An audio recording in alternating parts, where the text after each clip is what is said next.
আসসালামু আলাইকুম। আন্তর্জাতিক টিভি নিউজে আপনাকে স্বাগত। শুরুতেই জানাবো আমাদের হাতে থাকা সর্বশেষ গুরুত্বপূর্ণ আপডেট যুদ্ধের সংবাদ, এরপর বিস্তারিত। বাংলাদেশের সর্বশেষ গুরুত্বপূর্ণ আপডেট সংবাদে আপনাকে স্বাগত। শুরুতেই সংবাদ শিরোনাম, পরে বিস্তারিত। প্রথমেই জানাবো আমাদের হাতে থাকা সর্বশেষ গুরুত্বপূর্ণ সবথেকে তাজা আপডেট সংবাদ। ভারতের সঙ্গে 10টি চুক্তি বাতিলের তালিকা সঠিক নয় বললেন পররাষ্ট্র উপদেষ্টা। ভারতের সঙ্গে 10টি চুক্তি বাতিল করা হয়েছে বলে যে তালিকা সামাজিক যোগাযোগ মাধ্যমে এসেছে সেটা সঠিক নয় বলে জানিয়েছেন পররাষ্ট্র উপদেষ্টা মোহাম্মদ তৌহিদ হোসেন। আজ পররাষ্ট্র মন্ত্রণালয়ে সাংবাদিকদের প্রশ্নের জবাবে তিনি এসব কথা বলেছেন। এরপর জানাবো রাজধানীতে ঝটিকা মিছিলে অংশগ্রহণকারী আওয়ামী লীগের 131 নেতাকর্মী গ্রেপ্তার। রাজধানীতে ঝটিকা মিছিলে অংশগ্রহণকারী কার্যক্রম নিষিদ্ধ আওয়ামী লীগ এবং এর অঙ্গ সংগঠনের 131 নেতাকর্মীকে গ্রেপ্তার করেছে ঢাকা মহানগর পুলিশ ডিএমপি। আজ রাজধানীর বিভিন্ন এলাকা থেকে তাদের গ্রেপ্তার করা হয়। ডিএমপির মিডিয়া অ্যান্ড পাবলিক রিলেশনস বিভাগের পাঠানো এক বিজ্ঞপ্তিতে বিষয়টি নিশ্চিত করা হয়েছে। এদিকে শিক্ষকদের উদ্দেশ্যে প্রধান উপদেষ্টার বার্তা। আন্দোলনরত শিক্ষকদের নব উদ্যমে শ্রেণীকক্ষে ফিরে ভবিষ্যৎ প্রজন্মকে গড়ে তোলার অবদান রাখতে বলে আশা প্রকাশ করেছেন প্রধান উপদেষ্টা অধ্যাপক ড মোহাম্মদ ইউনূস। আজ প্রধান উপদেষ্টার অফিসিয়াল ফেসবুক পেজে এক পোস্টে এই তথ্য জানানো হয়েছে। জানাবো গোপালগঞ্জে যুবকের ঝুলন্ত মরদেহ উদ্ধার। গোপালগঞ্জের মকসিদপুর উপজেলা থেকে সুজন মোল্লা 22 নামে এক যুবকের ঝুলন্ত মরদেহ উদ্ধার করেছে পুলিশ। আজ উপজেলার গোলাবাড়িয়া গ্রাম থেকে তার মরদেহ উদ্ধার করা হয়।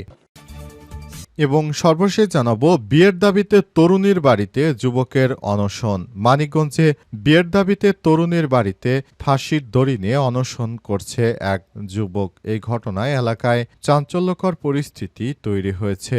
জানা গেছে এক যুবকের সঙ্গে এক মেয়ের বিয়ের কথাবার্তা চলছিল, কিন্তু হঠাৎ করে বিয়ের কথাবার্তা থেকে তারা সরে আসে, মেয়ে যোগাযোগ বন্ধ করে দেয়। এরপরই ছেলে এমন কর্মকাণ্ড করে বসল।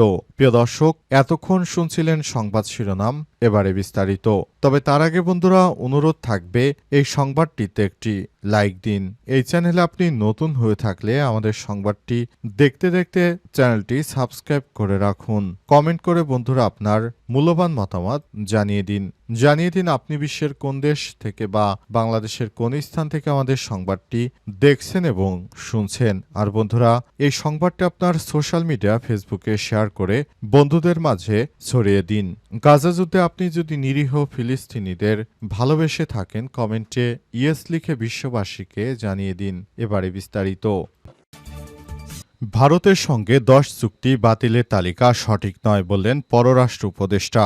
ভারতের সঙ্গে 10টি চুক্তি বাতিল করা হয়েছে বলে যে তালিকা সামাজিক যোগাযোগ মাধ্যমে এসেছে সেটা সঠিক নয় বলে জানিয়েছেন পররাষ্ট্র উপদেষ্টা মোহাম্মদ তৌহিদ হোসেন। আজ বিকেলে পররাষ্ট্র মন্ত্রণালয়ে সাংবাদিকদের প্রশ্নের জবাবে তিনি এসব কথা জানান। পররাষ্ট্র উপদেষ্টা তৌহিদ হোসেন বলেছেন যে তালিকাটা এসেছে এটা কোনো একজন দিয়েছে, সার্কুলেট প্রচার করেছে, এটা সম্ভবত কোনো একজন অ্যাডভাইজার রিটুইট করেছেন, তার একটা কমেন্ট শো।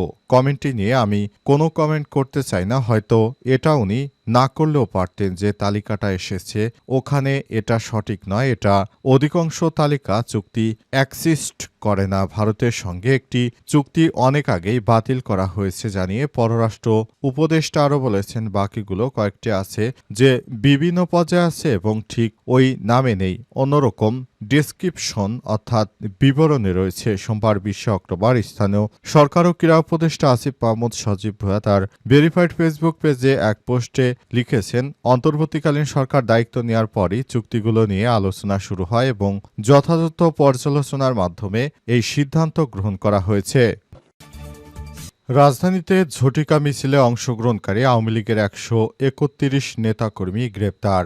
রাজধানীতে ঝটিকা মিছিলে অংশগ্রহণকারী কার্যক্রম নিষিদ্ধ আওয়ামী লীগ এবং এর অঙ্গ সংগঠনের 131 নেতাকর্মীকে গ্রেপ্তার করেছে ঢাকা মহানগর পুলিশ ডিএমপি। আজ রাজধানীর বিভিন্ন এলাকা থেকে তাদের গ্রেপ্তার করা হয়। ডিএমপির মিডিয়া অ্যান্ড পাবলিক রিলেশনস বিভাগের পাঠানো এক বিজ্ঞপ্তিতে বিষয়টি নিশ্চিত করা হয়েছে। বিজ্ঞপ্তিতে বলা হয়, রাজধানীতে ঝটিকা মিছিলে অংশগ্রহণকারী কার্যক্রম নিষিদ্ধ আওয়ামী লীগ এবং এর অঙ্গ সংগঠনের 131 নেতাকর্মীকে গ্রেপ্তার করে ঢাকা মহানগর পুলিশ ডিএমপি এর আগে সোমবার 20 অক্টোবর দিনব্যাপী রাজধানীর বিভিন্ন এলাকায় অভিযান চালিয়ে আওয়ামী লীগ ও এর অঙ্গ সংগঠনের নেতাকর্মীদের আটক করা হয়। তাদেরকে আটক করে থানায় নিয়ে আসা হয়েছে। ভবিষ্যতে যেন নাশকতা করতে না পারে সেজন্য এসব ব্যবস্থা গ্রহণ করা হয়েছে। অন্তর্বর্তীকালীন সরকারের প্রধান উপদেষ্টা প্রফেসর ডক্টর মোহাম্মদ ইউনূসের সরকার ক্ষমতায় আসার পরই যারা নাশকতা তৈরি করছে তাদেরকে আটক করছেন। প্রতিনিয়ত তাদেরকে আটক করা হচ্ছে এবং জেল হাজতে প্রেরণের নির্দেশ দিয়েছে পুলিশের সদস্যরা এবং তাদেরকে সেভাবেই জেল হাজতে প্রেরণ করা হচ্ছে। ইতিমধ্যে দেশের বিভিন্ন জায়গা থেকে তাদেরকে ধরে নিয়ে যাওয়া হচ্ছে এবং তাদেরকে আটক করা হচ্ছে। শিক্ষকদের উদ্দেশ্যে প্রধান উপদেষ্টার বার্তা। এবার শিক্ষকদের উদ্দেশ্যে অন্তর্বর্তীকালীন সরকারের প্রধান উপদেষ্টা বার্তা দিয়েছেন। তিনি জানিয়েছেন, অন্তর্বর্তীকালীন সরকারের প্রধান উপদেষ্টা প্রফেসর ডক্টর মোহাম্মদ ইউনূসের সরকার তিনি নতুন বাংলাদেশ গড়ার জন্য শিক্ষকদের বার্তা দিয়েছেন। এতে বলা হয়েছে, চলতি বছরের 1 নভেম্বর থেকে বেসরকারি শিক্ষা প্রতিষ্ঠানে কর্মরত এমপিওভুক্ত শিক্ষক কর্মচারীদের বাড়ি ভাড়া মূল বেতনের 7.5% বৃদ্ধির সিদ্ধান্ত নিয়েছে সরকার। একই সঙ্গে আগামী বছরের জুলাই মাস থেকে বাড়ি ভাড়া আরও 7.5% বৃদ্ধি করা হবে। পোস্টে বলা হয়েছে, বেসরকারি শিক্ষা প্রতিষ্ঠানের এমপিওভুক্ত শিক্ষক ও কর্মচারীদের দাবি নিয়ে গত কয়েকদিন ধারাবাহিকভাবে বিভিন্ন উপদেষ্টাদের সঙ্গে বৈঠক করেছে প্রধান উপদেষ্টা প্রফেসর ডক্টর মোহাম্মদ ইউনূস। তাদের মধ্যে ছিলেন শিক্ষা উপদেষ্টা অধ্যাপক ডক্টর সিআর আবরার, অর্থ উপদেষ্টা ডক্টর সালেউদ্দিন আহমেদ ও পরিকল্পনা উপদেষ্টা ওয়াহিদউদ্দিন মাহমুদ। এতে আরও বলা হয়েছে, প্রধান উপদেষ্টা বলেছেন, অন্তর্বর্তীকালীন সরকার বেসরকারি শিক্ষা প্রতিষ্ঠান এমপিওভুক্ত শিক্ষক কর্মচারীদের দাবি যৌক্তিক বলে মনে করে, তবে বাস্তবায়ন হল 15 বছরের সীমাহীন দুর্নীতি লুটপাটে বিধ্বস্ত বাংলাদেশের অর্থনীতি। অন্তর্বর্তীকালীন সরকার দায়িত্ব গ্রহণের পর গতিশীল হলেও এখনও মূল বেতনের 20% বাড়ি ভাড়া বৃদ্ধির মতো সামর্থ্য অর্জন করেনি। তাই সরকার সেই সিদ্ধান্ত নিয়েছে। গোপালগঞ্জের যুবকের ঝুলন্ত মরদেহ উদ্ধার। গোপালগঞ্জের মকসিদপুর উপজেলা থেকে সুজন মোল্লা 22 নামের এক যুবকের ঝুলন্ত মরদেহ উদ্ধার করেছে পুলিশ। মঙ্গলবার দুপুরে উপজেলার গোলাবাড়িয়া গ্রাম থেকে তার মরদেহ উদ্ধার করা হয়। নিহত সুজন উপজেলার গোলাবাড়িয়া গ্রামের মৃত দেলার হোসেনের ছেলে। মকসুদপুর থানা officers in charge OC Mostafa Kamal বিষয়টি নিশ্চিত করেছেন। তিনি জানান, প্রতিদিনের মতো রাতে ঘরে ঘুমাতে যায় সুজন।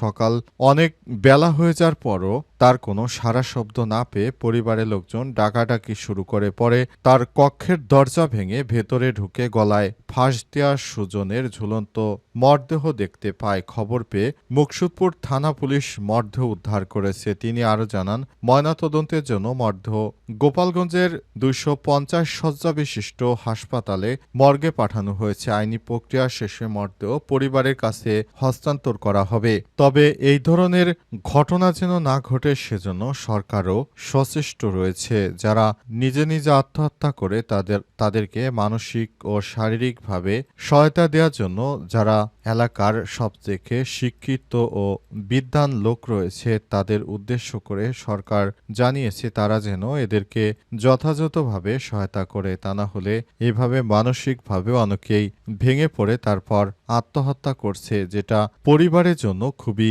দুঃখজনক একটি বিষয় হয়ে দাঁড়িয়েছে। অন্তর্বর্তীকালীন সরকার চায় এই বিষয়গুলো যেন বাংলাদেশে আর কখনোই না ঘটে। তাই এই বিষয়টি নিয়ে সরকার সবাইকে সচেতন করতে চায়।